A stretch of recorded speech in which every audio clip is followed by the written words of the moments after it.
ప్రభునందు ప్రియమైన వాళ్ళారా, మీరంతా బాగా ఉన్నారని, రోజు వాక్యాన్ని ధ్యానిస్తూ దేవునికి మరింత దగ్గర అవుతున్నారని ఆశిస్తున్నాను. ఈరోజు దేవుడు మనకు అనుగ్రహిస్తున్న దీవెన లూకాసు వార్త 2వ అధ్యాయం 14వ వచనం.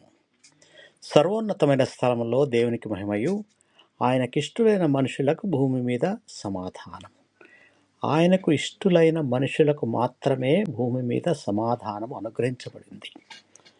యేసుక్రీస్తు జన్మతో ఆకాశంలో దేవునికి మహిమ కలిగింది, కానీ భూమి మీదకి సమాధానం వచ్చింది.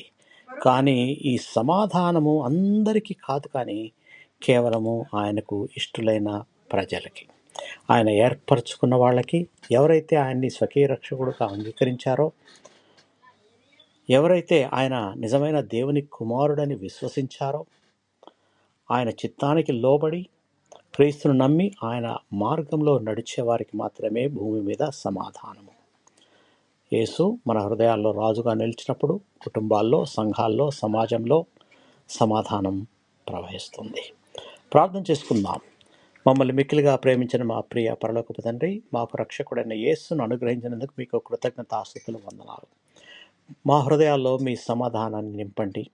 ఎటువంటి భయము, కలతలు, విభేదాలు తొలగించి క్రీస్తు శాంతి మా హృదయాల్లో రాజ్యం వెళ్ళినట్లు చేయండి.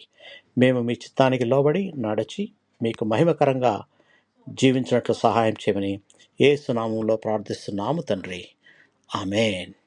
మీకు ఎవరికన్నా ప్రార్థన అవసరత ఉంటే నాకు వాట్సాప్ చేయండి, నేను మీ గురించి ప్రార్థిస్తాను. దేవుడు మిమ్మల్ని సమృద్ధిగా దీవించి భద్రపరచునుగాక. ఆమేన్.